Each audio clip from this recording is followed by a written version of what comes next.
Welcome back viewers, आप देख रहे हैं सीएनबीसी आवाज पे टक्कर का मंडे एडिशन। अब दम घोटती दिल्ली की बात कर लेते हैं। खुली हवा में सांस लेना एक बेसिक फंडामेंटल राइट है, लेकिन जब आपके सांस लेने के अधिकार पर सियासी साया पड़ जाए या पोल्यूशन का साया पड़ जाए तो हालात वैसे ही होते हैं जैसे आजकल दिल्ली और समूची एनसीआर में हो रहे हैं। एक्यूआई यानी एयर क्वालिटी इंडेक्स 500 के पार है, पीएम 2.5 तो 500 के पार है, लेकिन पीएम 10 जो है वो 800 के पार है।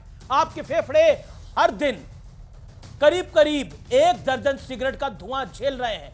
हालात इतने बदतर हो चुके हैं कि पूरे रीजन में ग्रैप यानी ग्रेडेड रिस्पांस एक्शन प्लान के चौथे चरण को लागू कर दिया गया है, यानी फैक्ट्रीज, कंस्ट्रक्शन और ट्रांसपोर्टेशन पर सख्त पाबंदियां लागू कर दी गई हैं।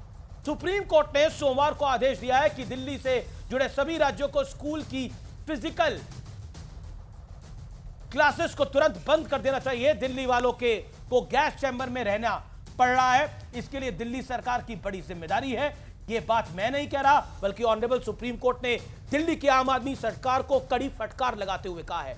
प्रदूषण के इतने खतरनाक स्तर के बावजूद आपने ग्रैप 4 लागू करने में 3 दिन की देरी का रिस्क क्यों लिया? कोर्ट ने दिल्ली सरकार के ट्रैक रिकॉर्ड को देखते हुए यहां तक कह दिया है कि ग्रैप 4 को सुप्रीम कोर्ट की परमिशन के बिना नहीं हटाया जाएगा। लेकिन प्रदूषण पर दिल्ली सरकार का रवैया कुछ खास बदला हुआ नहीं दिख रहा है, क्योंकि मीडिया के सामने आई मुख्यमंत्री आतिशी ने एक बार फिर प्रदूषण के लिए केंद्र सरकार को और बीजेपी को जिम्मेदार ठहराया। लेकिन 10 साल में पराली की जलाने की घटनाएं बढ़ रही हैं।